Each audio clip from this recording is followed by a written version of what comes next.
Hello and welcome to the Self-Recording Band podcast. I am your host, Benedict Hein. If you are new to the show, welcome. Thank you for hanging with us. Thank you for joining us. If you are already a listener, thank you for coming back. Super stoked to have you again.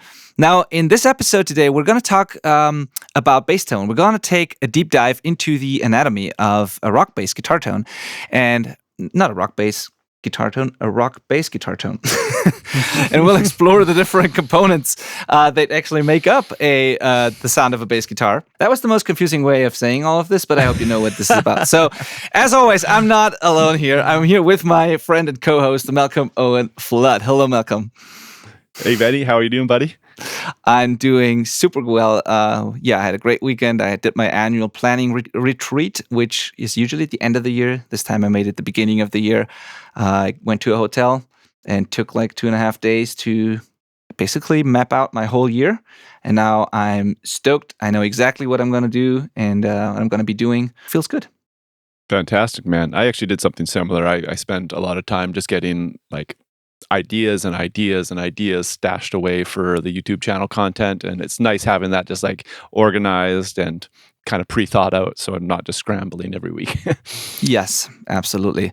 This is huge. This year, actually, I'm going to do not just a annual thing. For now, the past couple of years, I did it annually, but I figured I should do it like at least half yearly or even quarterly, maybe, and just a shorter thing, maybe just a day away, and then at the end of the year, one longer, because it really pays off. It gives me so much clarity, and I never really take the time to only sit and think and plan for, 8 or 10 hours at a time. I just do these, I'm just so in the middle of things all the time that I rarely do this. And so I want to do this more often, actually, just to make sure I stay on track.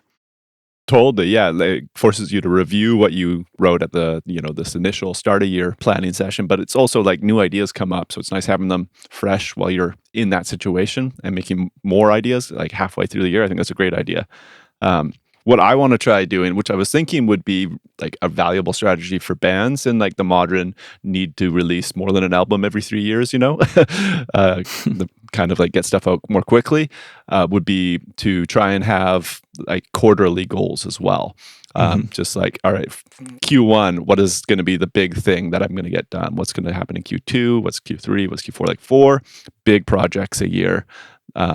And just making sure I stick to that, I think is going to be an effective way.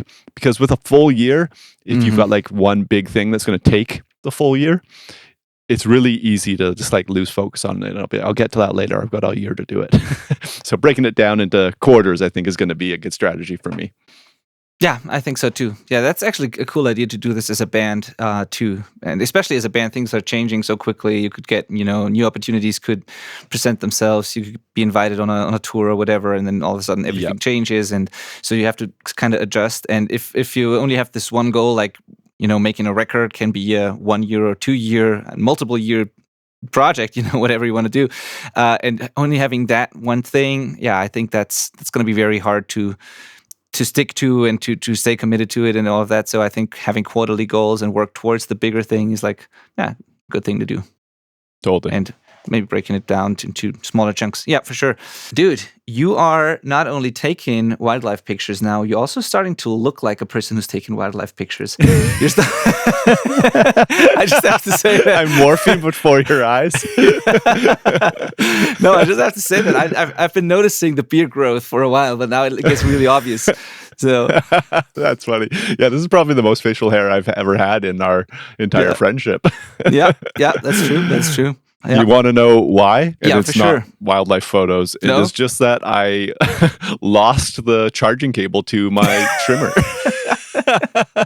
You serious? And normally, I'm dead serious. I lost it on like my last travel film gig. All right. And normally I use like a traditional razor, but I find that once it gets to a certain length, that's like not really realistic to hack away with. So a trimmer usually helps.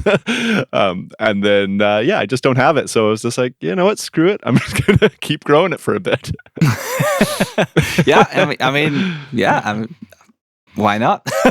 Why not? Why not? Exactly. No, it looks great, actually, dude. So, thanks, if you don't know what I'm talking about, and if you're listening on a podcast app, go to YouTube, because in case you're not aware, these episodes are not only on podcast apps, but they are on YouTube too. So if you want to see what we're just talking about, go to YouTube and listen to the episode there or watch the episode there. Absolutely. And one more, Benny, this is not something we plan to talk about, but I just watched a podcast on Spotify recently. How is that a thing?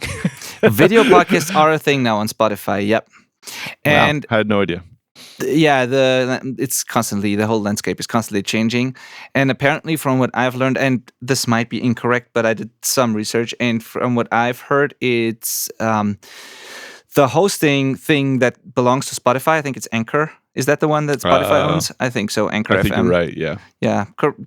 Please, someone correct me if I'm wrong, but I think that's the one that is owned by Spotify. And I think if you host your podcast there, they automatically enable like video podcasts on Spotify and stuff. And yeah, they have their own ecosystem now. Apparently, also, so in case anybody's if in case somebody's listening who's wanting to launch their own podcast at some point, I would look into Anchor. I'm not saying I recommend it because I haven't tried it and I use something different for now, but from what I've heard and read, you have an advantage if you host it there, I think, because they are owned by Spotify, and I think Spotify also gives more reach to podcasts who are on Anchor. That's what came from my research, and I'm thinking about switching ours to there too. I'm not sure about that yet, but might at some point. Interesting. Yeah. Anyway, let's get into today's episode, I'd say. All right? Yeah, let's do it. All right. So this episode was inspired by a message that I got from our audience, from our longtime listeners in a band called, I think it's called Stepa, but it might be Stepa. So please, sorry, I apologize if I butchered that name. It's Stepa. They've been longtime listeners. We've messaged a couple of times on Instagram, and they sent not really a question, but a message about a certain bass pedal, a certain bass. You could say it's a preamp. It's an all-in-one effects pedal for bass. We're going to talk about that specific pedal on the episode too. And they suggested doing a breakdown of its features and a deep dive into the thing, while also mentioning alternatives that we have available in our DAWs. So I agree that this pedal is pretty phenomenal, but I thought instead of doing the full breakdown of this one thing, we should do an episode on what it is that makes tools like this so valuable, what we're actually able to manipulate with tools like that, and what makes up a great bass tone in the end, right? Because so they were just blown away by this pedal and how flexible it is and what you can do with it and how it finally gave them the tone they wanted. And so I thought this is actually pretty interesting, how like one small piece of gear like that could have all the options and parameters you need to sort of shape a bass tone. And so I wanted to just talk about what actually makes up a bass tone and what you can and can't do with one pedal, or plug in alternatives to that. Right. Yeah, no, it's a pretty fascinating topic, because bass tone is not an easy thing to just whip up. I feel like it takes quite a while to like learn to craft a good bass tone. And luckily, tools like this pedal that you mentioned, and that we'll dig into a little bit more, are making that easier, because it's now you have one box that could potentially provide all of those different parameters that we're going to be looking to manipulate and create our tone with. So yeah, it's going to be a fun one to unpack. Yes, absolutely. So the pedal that I'm talking about, I just have to say it so that people know what we're talking about, is by a company called Darkless. This is not an affiliate thing or anything. They don't even know that we're mentioning them on the podcast for now. But their stuff is great. I've been using their pedals and also plugin that they have with Neural DSP. I've been using that stuff for a while and I love it. So the pedal is the Darkless Microtubes Infinity, which is a fairly new one, I think, in their lineup. And it's very, very flexible. It's a distortion pedal, but it has some other things built into it too. You can just look it up and see what it can do. It's very, very flexible. And so, yeah, that's the pedal that they're talking about. They wanted to know basically our thought on it or our take on it, and also what alternatives are there and how we could recreate those things with other tools as well. So I'd say let's start by really quickly saying what bass tone actually consists of, what it actually is, really in broadly speaking, what it is that makes a bass tone. So I just wrote a couple of bullets here. I'd say it's attack and sustain, like how the beginning of the note sounds, like the pick attack or the finger hitting the string. Yep. Then how the sustained notes how those sound, like for how long it sustains and what the characteristic is of that. Then I'd say it's a certain frequency bandwidth, like what is the lowest part and where does it end on the upper end, and the curve and characteristic of that frequency like the shape of that or like the tone of that when it comes to frequency, then it's I think the fundamental notes plus the overtones and the harmonic distortion and the relationship between those. Then it's maybe room information if it's recorded with a mic. If it's just a pedal or a plugin, then this might not be part of it, but even then could be. We're talking about that. And then I think maybe effects like chorus or any other kinds of effects, depending on the genre you're working in. So I think these were the things that came to mind when I thought about it. But maybe there's more. Would you agree with that? Yeah. Yeah, I totally agree with that. The only additional thing might be like its gain kind of profile, like what type of distortion is being used on it, if distortion is being used on it. But that kind of clean to dirtiness and aggressiveness in distortion characteristic would maybe be one more. Yeah, and I kind of thought of that in like with the whole overtones and harmonic distortion thing. But you're right, that's maybe not exactly the same. I guess you're right. You totally covered that. yeah. But I know still what you mean, because even a clean tone has like the fundamental plus the overtones, and then what you mean is like extra distortion that you add to it and the different ways of doing that, basically. Yeah. So I agree. Okay, cool. Now let's start, Malcolm, with quickly saying what pedals or plugins can't control or replace before we dive into what a plugin or pedal like that actually can do. Just to get that out of the way, because there are certain things that no matter which plugin we use, no matter which pedal we use, no matter which tool, even a flexible thing like the Darkless thing, there's some parts of the bass sound that you know they just have to be right before you even hit the plugin or the pedal. So what are those? What can't we control or replace with tools like that? Okay, so first one, actually, I want to mention that's not on our outline, to throw a curveball at you, Benny, is the player. The player totally is right. Totally top of the chain here, and makes the biggest difference. I would say, like when I used to spend more time going into the studio with bands to produce them, if there was one thing that I had to take on the duties of and play for a musician, it was the bass guitar parts. Just because some people don't have good bass tone in their hands and they just can't. And it's a thing that people don't really care about live that much, but in the studio it's like, oh, such a huge difference. Just being able to play with good dynamics and like tone through the attack and the right hand, essentially, but also in the tuning they're able to hold down, and intonation, which is very much in the left hand. How hard you hold a fret on a bass does make a pretty big difference on the intonation of that note. So it's it's a really hard instrument to be a professional, like session level player at. So that would be the first thing we can't change with a tool. It just comes down to practice and experience, is the player. Oh yeah, absolutely. Yeah, I totally forgot that on the outline, actually, but that's definitely the biggest one. Same as with drums and some other instruments, like the player is number one. Yeah. Now, assuming we have a good bass player, or we have the bass player that we happen to have. So then what is the next part of the tone that we can't control or replace or manipulate with, maybe manipulate, but not control or replace with plugins or pedals? Right. That would be the bass guitar. Absolutely. I'd say we shouldn't dive too deep into like characteristics of bass guitars. That's just too much for this episode, because we want to focus on how we can manipulate the bass tone and what we can do with like tools like that. But we have to mention that it all starts at the source, and there's a big difference in the different types of bass guitars out there. So there's the classic bass guitars like a P bass, jazz bass, and all the various like variations of that.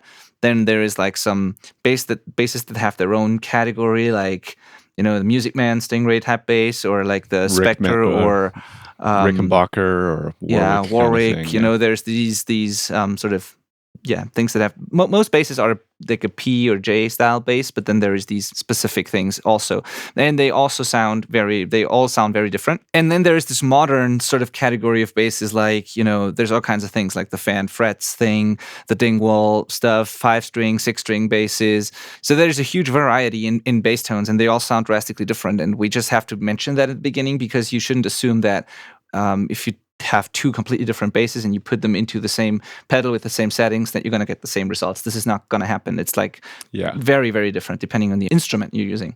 Just the quick recommendation. I feel like Should we touch on solutions while we go through this list, or are we worried just about telling them like Um, what to be considering?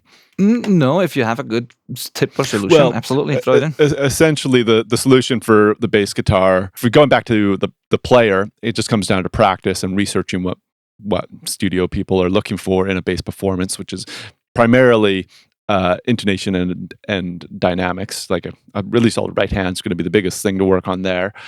But for bass guitar, the solution is just bring as many basses as you can get your hands on.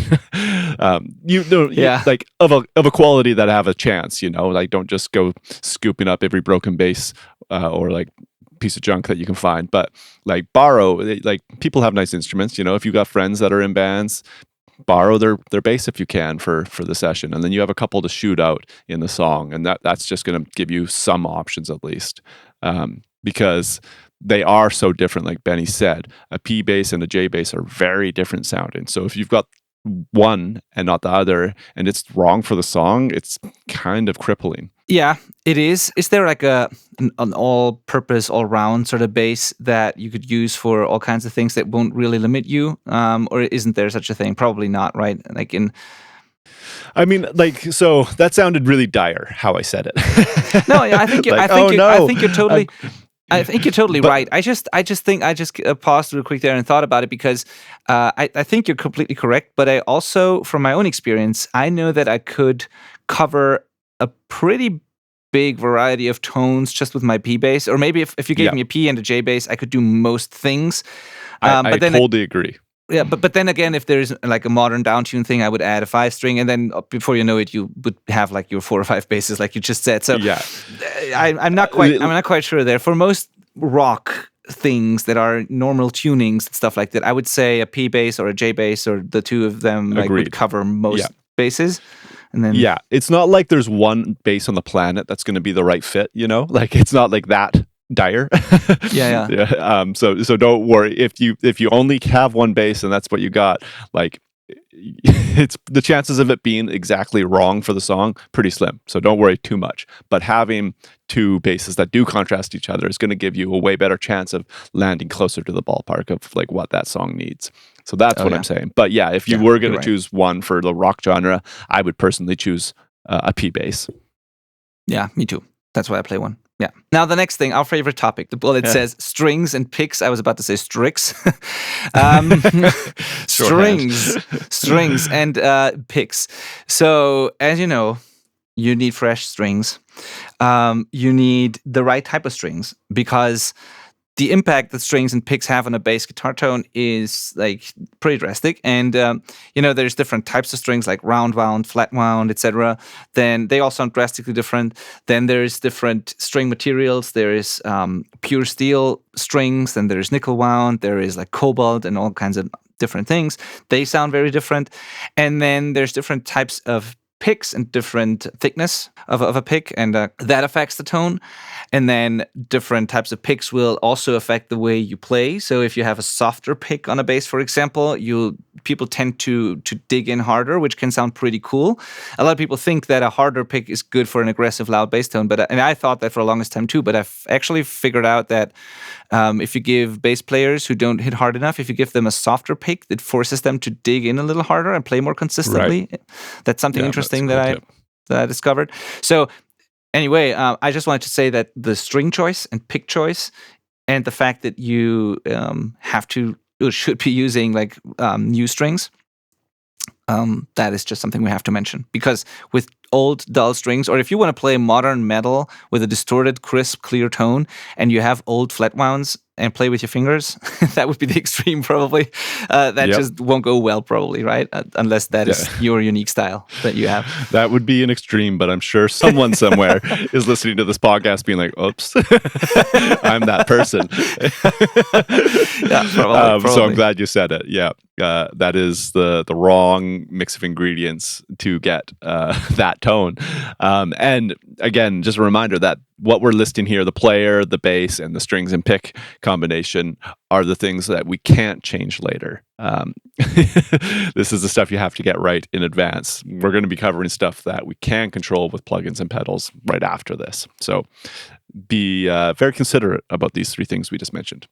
Okay, now let's get to what we actually can control with tools like the Darkglass one. And again, the pedal that they were mentioning was the Darkglass Infinity. And if you look it up, it's pretty crazy what you can do with it. And I also can imagine that it's pretty overwhelming if people get something like that. That's also part of the reason why I wanted to do this episode, because if you look at this thing and what it can do, then how do you even start? How do you know what knob to turn and what to aim for? And it seems like there's so many different options and ingredients to a bass tone, and the way it's laid out on the pedal, it's a phenomenal thing and it sounds awesome, but like, where do you even start? And so I wanted to break it down into the different components and what they all add to the tone. So because this pedal lets you dial in the compression, it lets you adjust the amount of distortion and drive. There is a knob for like tone era where it goes from dull to bright, vintage to modern, basically. It lets you blend between clean and processed signal. There's multi-band compression built into it where you can compress just the lows, for example.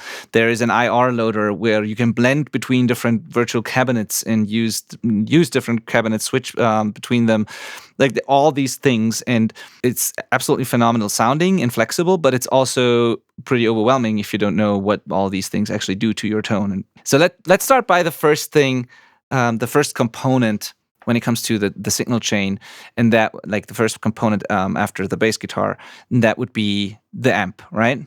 Let's exclude pedals in front of the amp. Let's just start with the amp. So the amplifier is one of the most important, or is obviously an important component when it comes to shaping the tone of a bass guitar. And there is different types of amps. There's solid state, there's tube, there's hybrid amps, and they all affect the sound of the bass differently.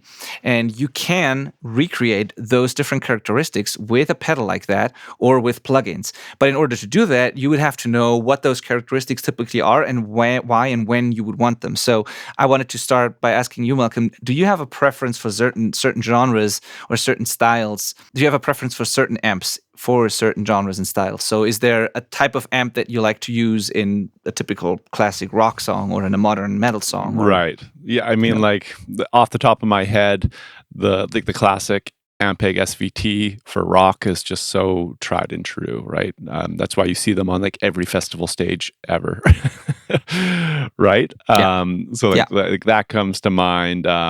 You commonly do see these Darkglass options in front of more metal players these days as well. They've made quite a name for themselves in that realm. So yeah, there are certain amps that seem to gravitate to certain genres, I think. I do want to just note that one thing you're going to notice is that all of these can be controlled and replaced with plugins and pedals, like we're saying, but that is all through the convenience of a DI signal, which is interesting in itself, because sometimes the removing all of these things that we're talking about, like the amplifier, for example, and using the DI without an amp sound is the sound we're after as well, which is unique to bass, I think. You don't really do that with a guitar, where we're like, I just want the sound of a DI'd guitar.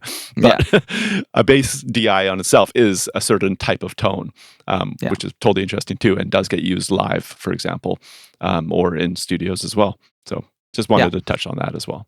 Yeah, agreed. So yeah, if you're working in the DAW and you recreate the sound with plugins, then you need the clean DI. If you're working with a pedal like that, then it's obviously part of whatever you record. You plug the bass directly into the pedal, unless you use it for reamping. But let's not confuse people any further. So you have a clean bass tone that comes straight out of your instrument, and that goes either into your computer clean, and then you do the tone with whatever plugins, or you plug it into a pedal like that, like a flexible, versatile preamp or all-in-one bass pedal, and then you record the output of that, and that is your bass tone, basically. I wanted to make this as actionable as possible, and I want to give people concrete parts and of that make up a bass tone for me when I think about it. So that's why I wanted to call it the anatomy of a bass guitar tone. So when I think about the amplifier, I think about three main categories. So one would be the solid state clean amp, which to me represents a lot of headroom and the ability to reproduce very clean sounds at a high volume without distorting. So if I want to have a very clean bass tone with a lot of subs, with a lot of that requires it to be clean because distortion makes the low end kind of smaller and adds distortion and stuff. So if you want to have a really big sounding low end without distortion, you want to be able to have that loud. Then a solid state amp with a lot of headroom and a lot of power is what I would be looking for. And in recording, the volume isn't as important, but the ability to sound like an amp but still keep that big low end that a DI has, sort of, that's what solid state amps are to me. Because if you put it through anything that's more distorted, that has more harmonic distortion, it has more character and grit, but the low end also gets tighter, smaller. And if I want that really loose, big sounding low end, like the one you get from just a DI, then I would use an amp sim or a plugin that keeps that. And that is what I think about when I think of solid state amps. The second category would be the hybrid amp, where this is typically not a thing and not important in the DAW, but in the real world, it could be you have a tube preamp that gives you the grit and characteristic of the tube distortion, but then you have a solid state power amp that enables you to just turn it up really loud without having to deal with like the weight and the maintenance and all of that comes with a tube power amp and all of that. So it's a more convenient modern solution with a tube tone, but a solid state power amp at the end. And then, but this is not really something that has a unique tone to it, I think, when it comes to the power amp, and it's not really relevant to me in the DAW. But the third category is, again, and that is the tube amp, like the classic amp packs. And some of those don't even have a master volume, so it's like the louder you turn it up, the more it also distorts, basically. Or even if they have a master volume, you have to turn up the gain, the input gain also, to get it loud. And then if you do that, it distorts. That's what the amp packs do. You have the master, but you also have the gain, and you need to turn up both in a way, and it's never clean once it's loud.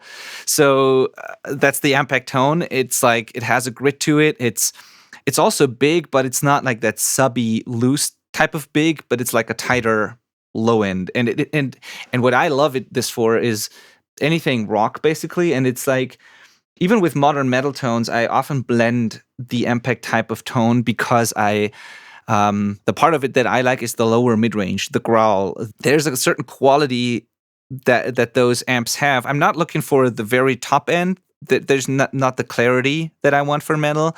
They don't have the really aggressive kind of distortion that I want. I'm not looking for the very low end too, because that I will get that from the clean DI basically, or from some other source. But what I look for with an MPEG tone is everything in between that. It's the actual mid-range, it's the growl, it's the grit, it's a certain character that is between the lows and the highs. I'm getting those with different tools, basically. That's what I'm saying. So it's totally denser there because of that harmonic distortion, with the like needing to have the gain turned up a little bit more, right? It just, the tubes distort and create a denser mid-range, which is like growly and thick. But I think it's funny because, like, as we went through those, going from clean to dirtier, it almost, I think, if you're not familiar with trying to make a bass tone fit in a recording, it sounds like it's getting worse. It's like, oh, big, open, large, clean, low end. And then we talked about smaller and more distorted sounding. Like, it sounds like we've made things worse. But in order of my priority, I'd probably start on that Ampeg side as my first choice most of the time, and work back towards a cleaner tone. So yes. I hope that gives somebody some perspective. Yes, absolutely. And most of the time I combine these elements. So like when we talk about the components that make up a bass tone, I use the best of all of these options and combine them to get my desired sound. So by the way, if you want a deep dive or like a video explanation of all of that, I have a free it wasn't free at the beginning. It was a bonus workshop that we put out with Mixes Unpacked, where I did a long video workshop on how I create rock or heavy bass tones inside the DAW. And a couple of weeks ago, I made that available for free for people on my email list. So if you didn't get that, just DM me or email me, and I'm going to give you the link, because I don't think it's publicly available anywhere, but people in our community got it. So if you want that, just contact me and you'll get that bass tone workshop. And what I do in there is I actually combine, and that's something I do a lot, I actually combine a clean DI that I use where I isolate the low end, like the very lows, the fundamental root notes basically, and I keep them clean and compress them to make them consistent. So that's one part of my bass tone that I want in most cases. And this is not distorted most of the time. This is clean and big, but very Yep. compressed and limited to make it really rock solid and consistent in the low end. I want all the notes to be the same basically, and I don't want one note to jump out and another one to be too quiet. I want Yeah. that solid foundation. Dynamically consistent. Dynamically, yeah, exactly. Then the second part of it is a little above that. That's the lower mid-range character that I described when I talked about the MPEGs. That's the stuff that I like about those. Where with the more modern the tone is, I use like less of that, and I make it more scooped. The more vintage or characterful I want it, the more of that I use. It can sound boxy real quick, so there's a balance, but there is something cool that I like about the lower mid-range in a bass guitar, and I probably use more of that than most modern metal mixers do. I don't like the completely scooped sound most of the time. That's just part of the aesthetic that I like. So this would be the, I'd say, 200 to 800 or so range, hertz range, the lower mid range that I really like in most cases. Then and then everything above that would be pick attack, clarity, presence, the more modern type of distortion. If we talk about a distorted bass tone, this is really what like adds teeth to the guitar tone. Also, this is what makes it cut through the mix. This is where you get the pick attack and the definition from. And so in this workshop, what I do is I combine the clean DI with the lows, the fundamentals, with an MPEG that provides the mids, with a modern distortion from I think it was a Neural DSP plugin, the Parallax, or it might have been the Dark Glass, might be the Parallax, or it might have been even the Dark Glass Microtubes plugin. I can't remember, but some sort of modern distortion that I used for the actual distortion at the top end of it. And then I think I blended a fourth one just to see and what it does. And I think I blended a orange guitar amp also and tried that. I'm not sure if that was in that video, but at least there was the three. And sometimes I like to use an orange guitar amp as well and see what that does. So I have these different types of flavors. I have the MPEG style lower mid-range growl. I have the modern metal distortion that is usually something like a Dark Glass, and then I have the guitar amp used as a bass amp, which is a different type of nasty distortion, and then I have the clean low end that I get from the DI. And I use all of these, filter them very carefully, make sure I don't run into phase issues because that is absolutely a thing, and you have to be very careful with that. Then I combine all of these, and the blend is my bass tone that I have in the end. Awesome. Yeah, I think we kind of do things similar. You maybe go a little more split than I tend to, but like fundamentally we're chasing the same goal of like rock solid low end and a gritty top end. Yeah, exactly. Now, one thing that we haven't talked about for now, we talked about the amp characteristics now, the different distortion characteristics sort of. But what about the cab? Is that even important? Do you even care about Right. that? Do you have one on like a cab sim on the plugin or not? Or Yeah, do like you an mic an amp? IR or so that is, yeah, a great question. And again, this is only changeable if you've got a DI, but you can of course use speaker IRs to make it sound more like an amp recorded in a room. It's actually something, if I'm honest, that I don't do very often with bass guitars. I'm usually just manipulating the DI and not using a speaker impulse, but it is absolutely something I have done and can totally be great. So totally worth trying if it's just going to get you what you need. Yeah, How about you, Benny? absolutely. Is this something you do often or no? Yeah, I like to mic up amps. I don't do it as often now that I'm just mixing, but when I used to produce a lot, I almost always mic'd up the amp too, just to get a unique tone. Because as soon as sound travels through air and you capture it with a mic and all of that, you have a more unique thing and not just something that in theory everyone could have in their DAW. I always go for unique tones as much as I can when I produce. So it's kind of fun to mic up bass cabs, but I don't think it's necessary if I'm really honest. It's fun, but I don't need it. And in the DAW, when I mix now, when I reamp things, when I use something like, let's say the Dark Glass plugin, is it Neural, by the way, Neural DSP? I think it is, right? Yep, The dark it glass is, and yeah. plus neural. Yeah. That one's pretty great too. And part of what I think is great about it is actually their speaker simulation that's built into it. I think that sounds really great.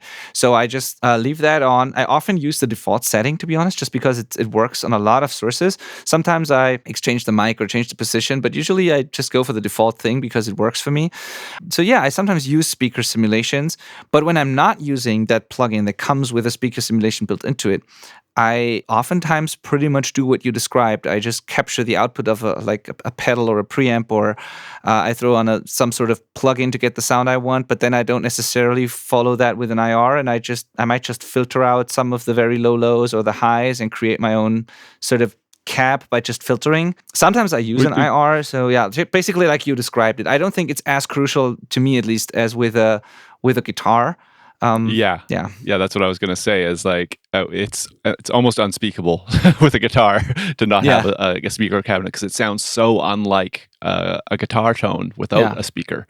Of course, it has been done and it can be cool. So Yeah. break rules if you need to.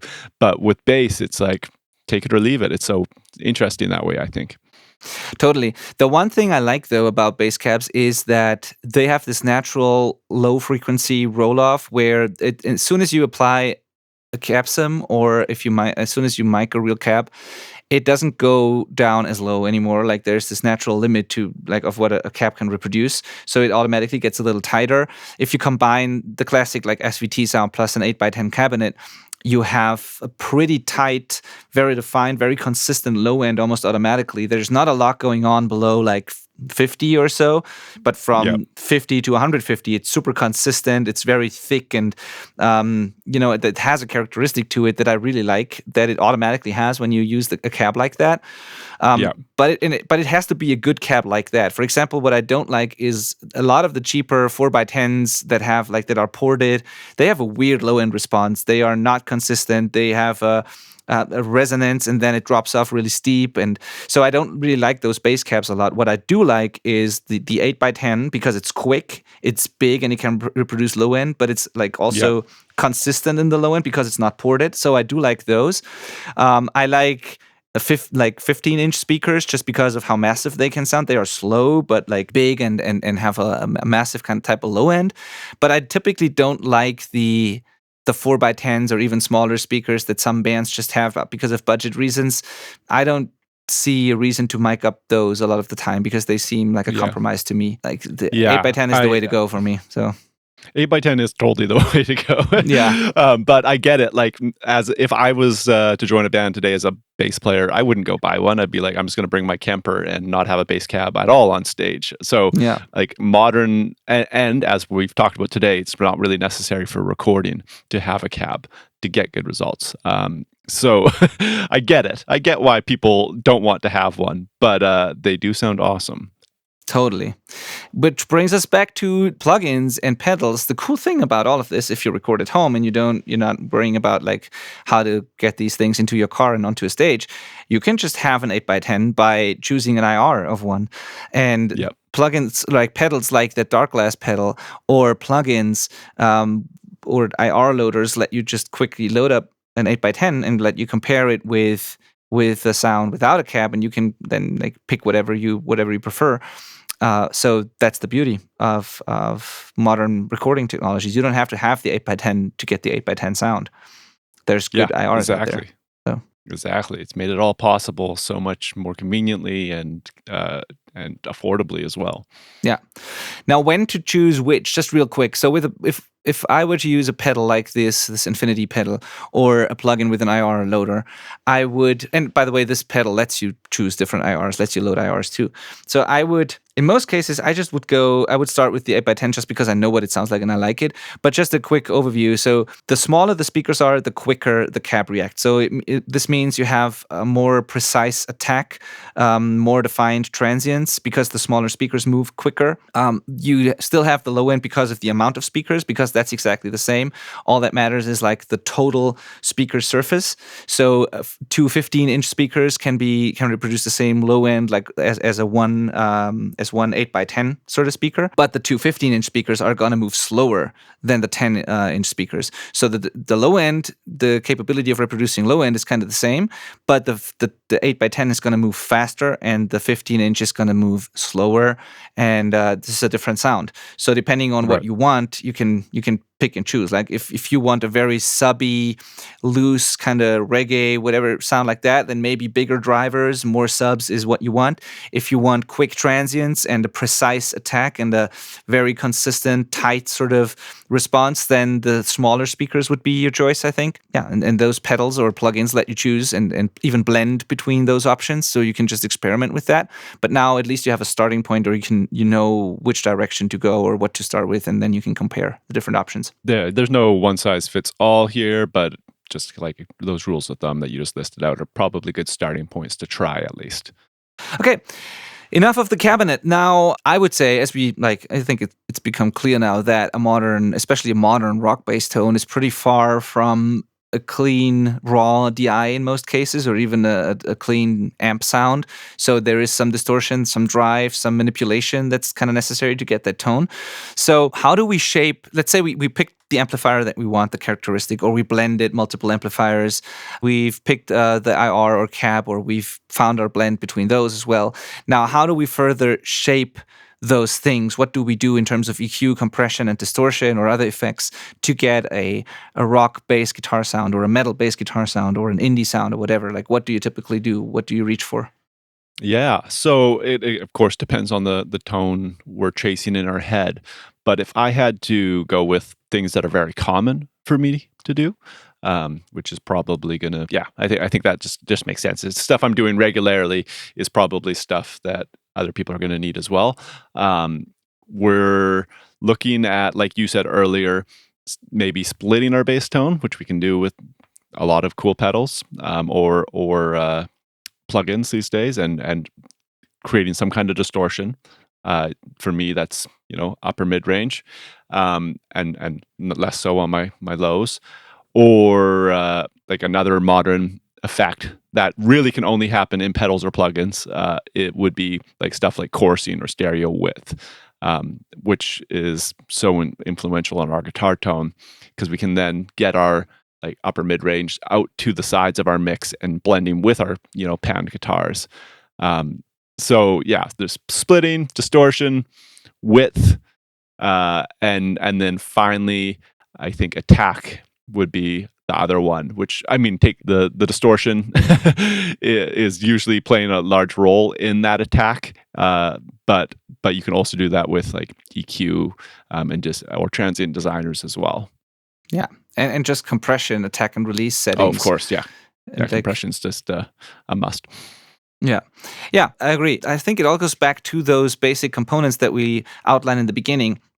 If we EQ the bass, we still think of it in terms of where's the root notes, the fundamental, the subs, then where is the mid-range character, and is it a lower boxy kind of mid-range? Is it a clear upper mid-range? Then there's the top end, which is, in terms of bass, it's still mid-range, I think, because it doesn't go that high up.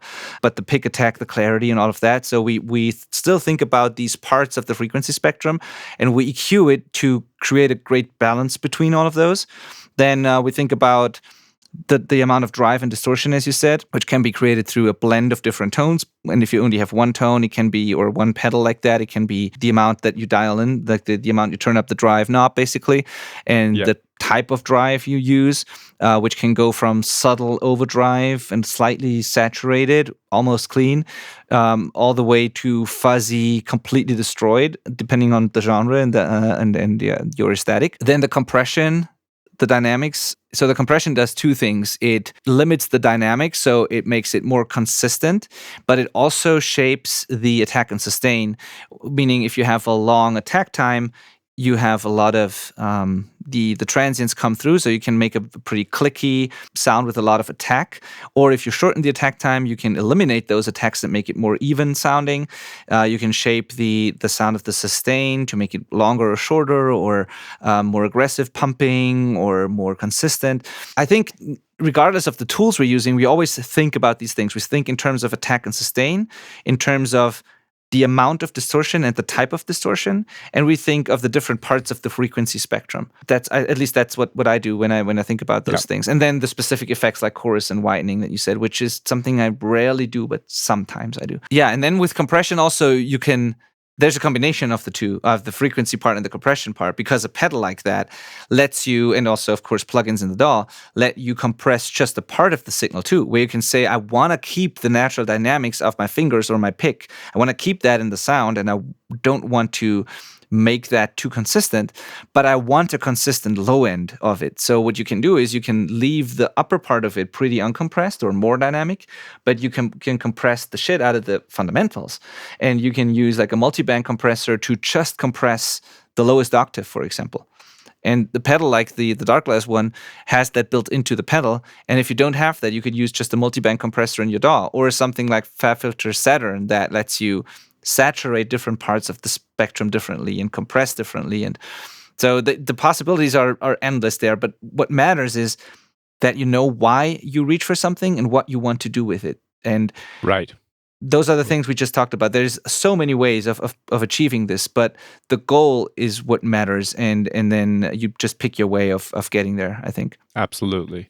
Yeah, and it's fascinating because like all of the things mentioned in this like effects and plugin like section of this podcast are influenced or can be influenced by all of the stuff we talked about earlier. Like the amp and the cabinet are going to play a role on all of those things. The bass, the strings, the player are also going to play a role on all of those elements. So it kind of like works backwards, but this is also where we can do I mean, other than the stuff at the beginning of the episode that we talked about where we can't change it with plugins, this plugin section, effects section, is where we can replace the amp and the cabinet just with plugins. It's pretty amazing. Totally. And I think to make this, to sort of sum it all up and make it less confusing for people, let's compare two scenarios.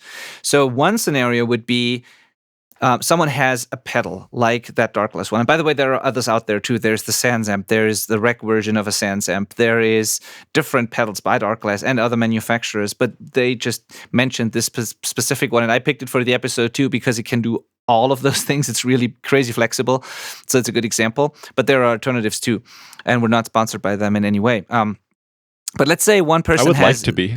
I would like to be too. Definitely. So yeah, if you're listening to this, send us a pedal. No, but like two. One to Canada, one to Germany. Exactly, 2 pedals. Sorry, 2 pedals. Exactly. So if you happen to have this Microtubes Infinity pedal, for example, what you could do with that now is you plug in your bass and then you choose.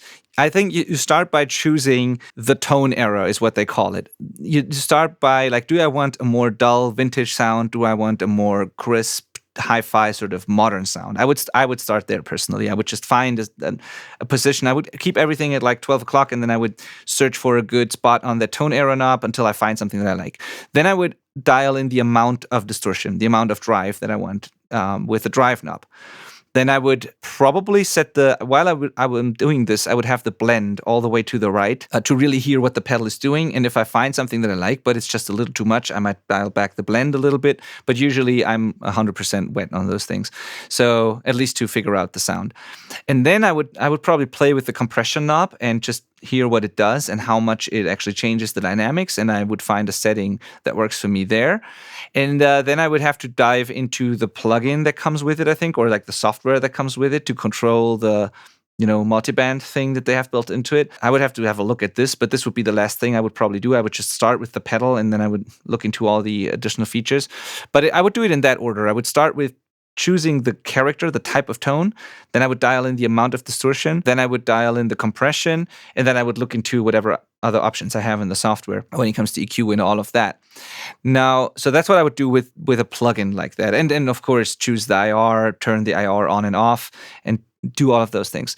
Now, scenario number 2, you don't have a flexible all-in-one box like this.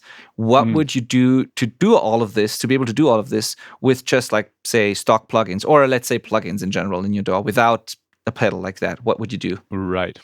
Yeah, you're gonna have everything you need actually, which is awesome. Like any DAW is gonna have a way to get this done. But like for me, first thing I'm reaching for is like a multi-band harmonic thing, like Saturn probably, like a tone shaper.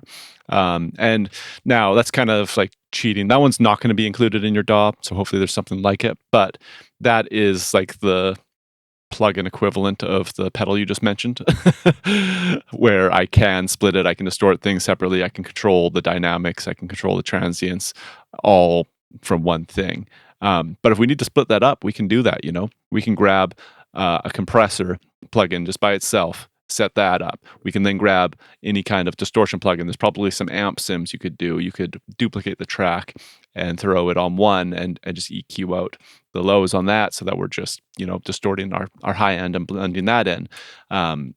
We could compress those two channels separately. Like we can recreate these parallel processes by just creating a parallel chain in our DAW, which is really fascinating. Yeah, absolutely. So we're talking about very flexible all-in-one plugins. They're like Parallax, like the Neural DSP, Dark Glass plugin. But that doesn't have a multiband option really. But then there's Saturn, which is like multiband everything, saturation, EQ, and compression, basically in one thing. So there's these solutions. But let's say someone, like those were my go-tos too. Those would be my go-tos too. Or the manual splitting, where you just duplicate the track and then you filter it so that you have only the low end on one track, only the top end on the other track, and then you distort one and compress the other. So that would be an option. What would you do in terms of individual, like normal plugins that all do just one thing? Like, is there a way to recreate that? Just in case someone has stock plugins, would you go for like a multi-band compressor plus some sort of distortion plus standard EQ plus a compressor, and maybe an IR loader, or what would you do? Is that sort of a chain? You could do exactly like that. I mean, I do less parallel processing than you on bass. Like, I don't really worry about splitting. Like, I distort my low end all the time. Yeah, you can. Yeah, that's good. You mentioned that you can do that for sure. Totally, yeah. I mean, there's pros and cons to both, of course. But yeah, you could just like right on. It's just all about getting the tone in your head. And when I'm building a bass tone from a clean DI signal that's been sent to me, it's as if the person's sitting beside me playing and we're building a tone. It's just like, all right, this is the pure bass capture. It's a DI, of course it is. And what do I wish was happening?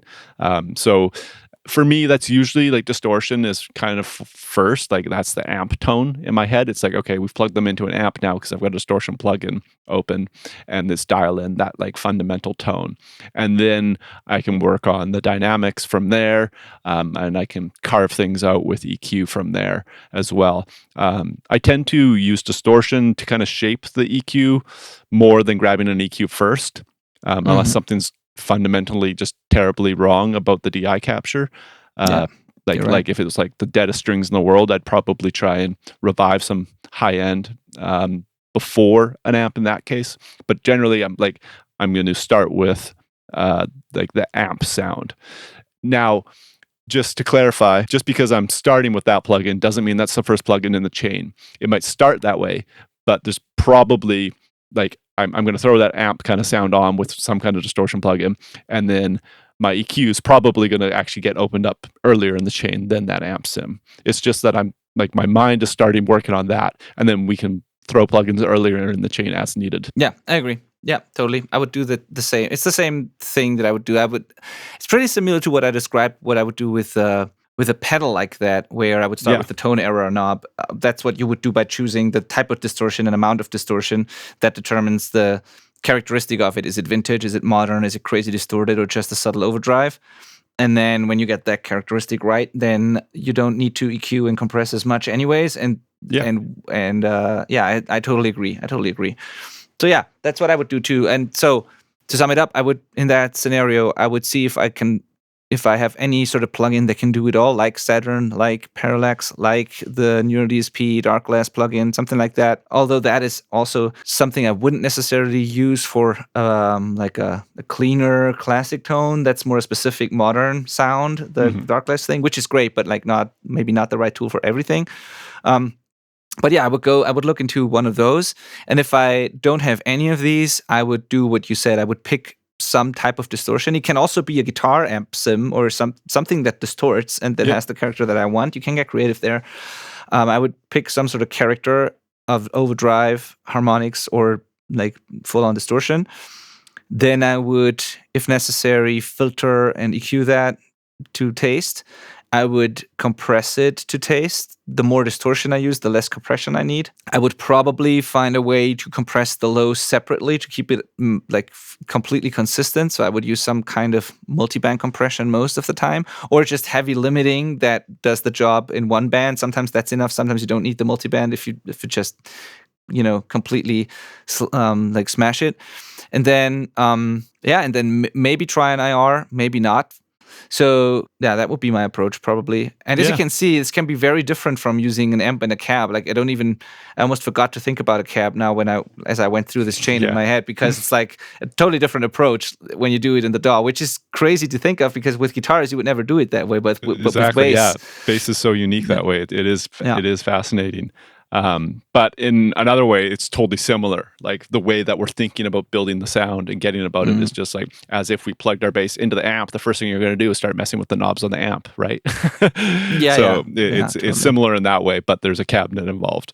Now, before people just go and distort the living heck out of your bass tones, because both of us were like, first thing I do is grab a distortion plugin. Totally right. The distortion might be no distortion. Right? So that might just be like, okay, the DI already has the distortion profile I'm looking for. It's a clean sound. That's what I want. So no distortion plugin needed. So moving on to compression or whatever is needed next, So just keep that in mind. You're totally right. Glad you brought that up. Like there's probably some people listening to this now where if you've made it to the end of this episode at all, where they're like, why are we constantly talking about like distorting the bass sound, Or I bet I just caught somebody with Saturn in their checkout. They're about to buy it. We mentioned it so many times. Totally.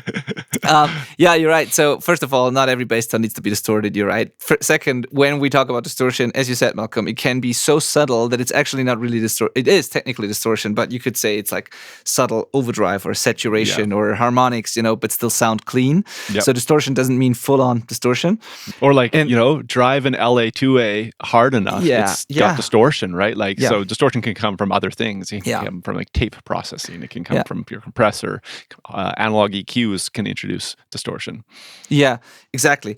But then again, if you are wondering now why bass tone needs to be distorted at all, or why you should maybe like play around with that and experiment with that, we have a whole episode, and I'm just looking for it. It's called Bass Tone is More Than Just Low End. It was episode 12 of the podcast. So I don't know.